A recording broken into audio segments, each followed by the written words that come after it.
বর্তমানে কন্টেন্ট ক্রিয়েটররা খুবই সহজভাবে এন্ড প্রফেশনাল মানের ভিডিও এডিটিং করার জন্য ব্যবহার করছে ক্যাপকাট। কিন্তু ক্যাপকাটে নতুন একটি সমস্যা তৈরি হয়েছে, সেটা হচ্ছে ওয়াটারমার্ক। ক্যাপকাটে ভিডিও এডিটিং করতে গেলেই আমাদের সামনে পড়ে যায় ওয়াটারমার্ক। কিভাবে আপনি এই ওয়াটারমার্কটি রিমুভ করবেন সেটাই আজকের এই ভিডিওটিতে আমি আপনাদেরকে দেখিয়ে দিব। তো চলুন ভিডিওটি শুরু করা যাক। ওকে, প্রথমে আপনাকে ক্যাপকাটটি ওপেন করতে হবে। ক্যাপকাটটি ওপেন করার পর আপনি দেখতে পাবেন নিউ প্রজেক্ট। এই নিউ প্রজেক্টে আপনি ক্লিক করে দিবেন। নিউ প্রজেক্টে ক্লিক করার পর আপনি দেখতে পাবেন আপনার গ্যালারিতে কিন্তু নিয়ে আসবে। ওকে, গ্যালারি থেকে আপনি যেকোনো একটি ভিডিও সিলেক্ট করে নেবেন।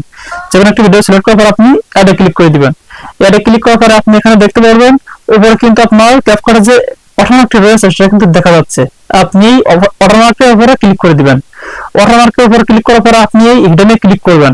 হিডেনে ক্লিক করলে কিন্তু আপনার ক্যাপকাটে কিন্তু আর ওয়াটারমার্ক আসবে না।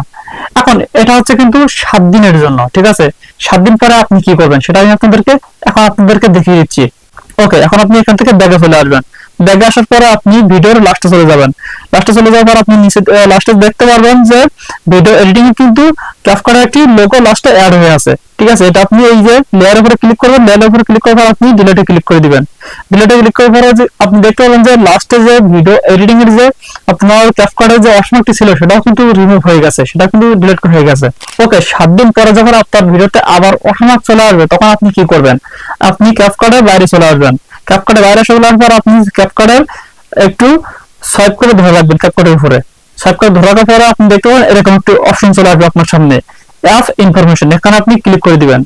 অ্যাপ ইনফরমেশনে ক্লিক করার পরে আপনি এখানে দেখতে পাবেন স্টোরেজ ইউজ, এখানে আপনি ক্লিক করে দিবেন। এখানে আপনি দেখতে পাবেন clear data and clear case, ঠিক আছে? আপনি এই দুইটা ক্লিয়ার করে দিবেন। ওকে, ক্লিয়ার ডাটা মেরে দিবেন। ক্লিয়ার ডাটা মারার পরে আপনার ক্যাপকাটটি যদি ওপেন করেন তাহলে আপনি দেখতে পাবেন আপনার ভিডিওতে আবার ওয়াটারমার্ক চলে আসবে। চিন্তার কোনো কারণ নেই। তো আপনি ওয়াটারমার্কে ক্লিক করে আমি যেভাবে প্রথমে দেখালাম যে ওয়াটারমার্কে ক্লিক করে আপনি হিডেনে ক্লিক করবেন, এভাবে ক্লিক করলে কিন্তু আপনার ভিডিওর যে ওয়াটারমার্কটি রয়েছে সেটা আবারও চলে যাবে। এভাবে আপনি প্রতিবার যে কয়বার আপনার ভিডিওতে ওয়াটারমার্ক আসবে সে কয়বার কিন্তু আপনি রিমুভ করতে পারবেন। সো দেন এই ছিল আজকের ভিডিওটি যদি ভালো লাগে থাকে অবশ্যই ভিডিওটিতে একটি লাইক দিবেন এবং চ্যানেলটিকে সাবস্ক্রাইব করে আমাদের পরিবারের সদস্য হয়ে যাবেন। দেখা হবে অন্য কোনো ভিডিওতে। আল্লাহ হাফেজ।